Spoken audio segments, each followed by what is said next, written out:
Hi there. My name is Asaph Moses Sobers, and I'm a student here at Pierce College in LA. I came to Pierce for the same reason most of us are here: to move my life forward, to pass my classes, and transfer, and get a better shot at the future.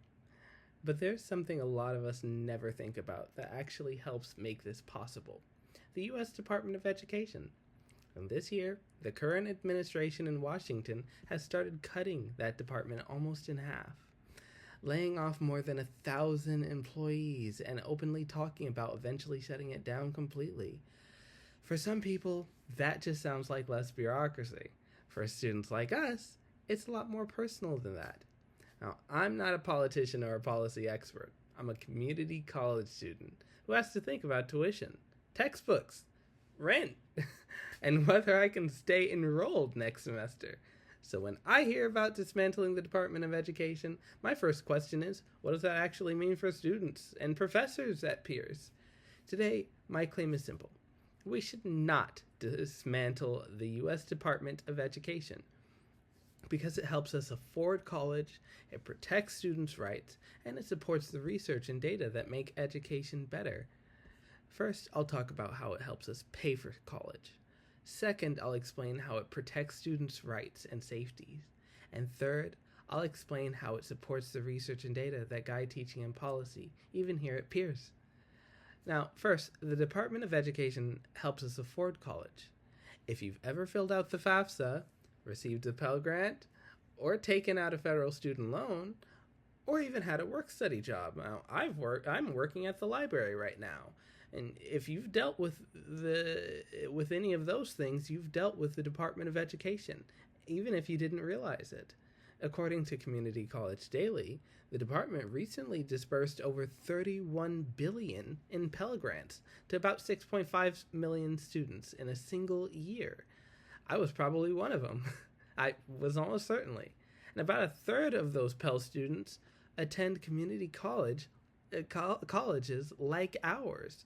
That means millions of students and a lot of people sitting within our classroom literally would not be here without those grants. On top of Pell, the department runs the federal student loan system and work-study programs. The Office of Federal Student Aid is the place that keeps the whole machine running. But this year, that office is being gutted.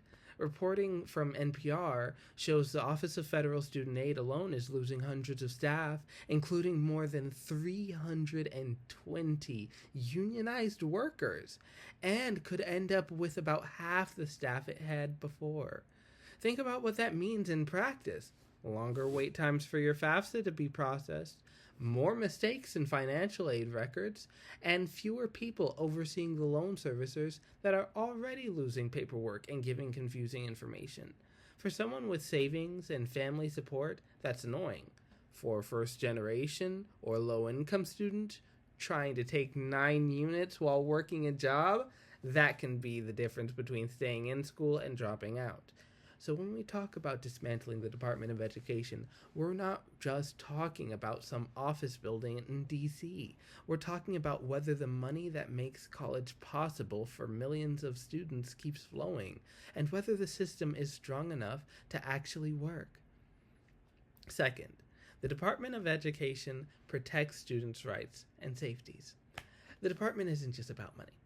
Through its Office of Civil Rights, it enforces federal laws that say schools and colleges cannot discriminate based on race, color, national origin, sex, age, or disability. That includes whether a campus provides disability accommodations, how Title IX cases are investigated, whether students are treated fairly in admissions, financial aid, and discipline. Now, this year, those protections have been hit hard. NPR and the Associated Press report that around 240 staff in the Office for Civil Rights were laid off in one wave, and more than half of the regional civil rights offices, places like New York, Chicago, San Francisco, Dallas, are being shut down. Education Week reports that overall, the Civil Rights Office has lost almost half its staff since the winter, even as it faces tens of thousands of discrimination complaints from disabled students kept out of school, to racial harassment, to sexual violence on college campuses. Those cases don't just disappear just because the staff does. They just sit in a backlog. For students at Pierce, that matters. If you're denied accommodations for a disability, or you experience harassment, or you feel your complaint isn't being taken seriously on campus, the Department of Education is supposed to be the federal backup system, the place you can go when the local systems fail.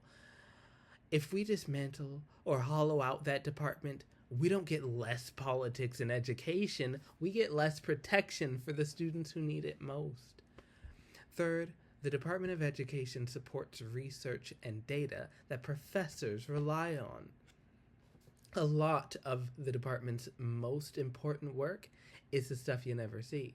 It funds the Institute of Education Sciences and the National Center for Education Statistics, the people who study what actually works in teaching and learning, track national data on graduation rates, financial aid, student outcomes, and run assessments like the nation's report card. That research is what lets us move from opinion, like I think this might help students, to evidence.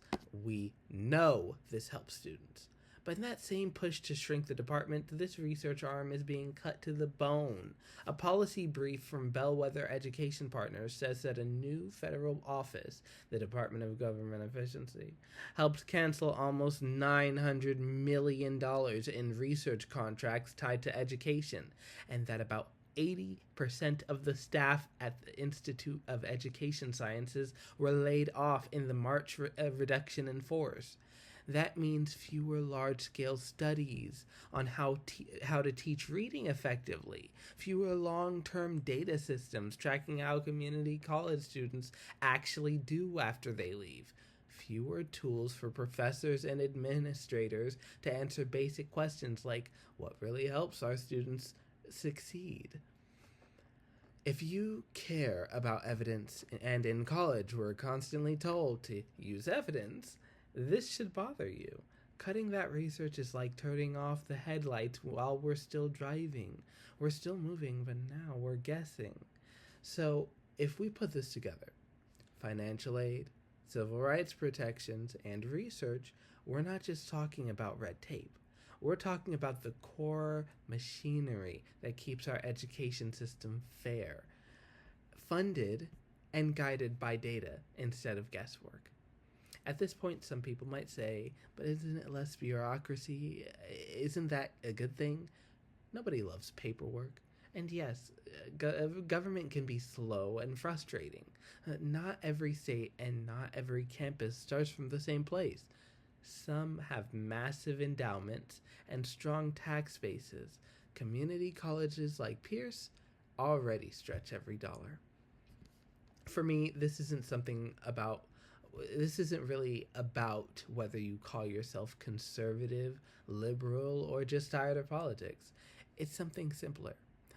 School for a student should a student working hard at a community college in Los Angeles have a real shot at finishing school, no matter their background?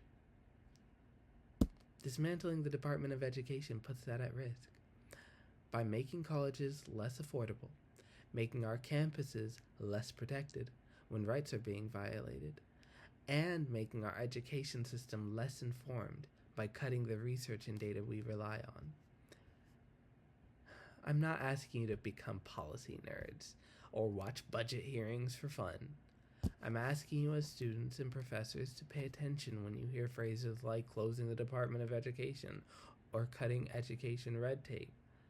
Ask, what does that mean for Pell Grants, for student loans, for civil rights enforcement, for research and data? Talk about it in class and on campus. let your representatives, whatever party they're in, know that you support strong student aid, strong civil rights enforcement, and strong education research. I want to end with a picture. If education is the elevator that's supposed to take us to a better floor in life, the U.S. Department of Education is the cables and motor hidden in the shaft. We don't come to Pierce to stare at the machinery, we just want to get where we're going. But if that system snaps, everybody in the elevator feels it. My name is Asaph Moses Sobers. I'm a Pierce College student, and I believe we should keep that system working. Not for some abstract idea of the government, but for the real people sitting in our class. Thank you.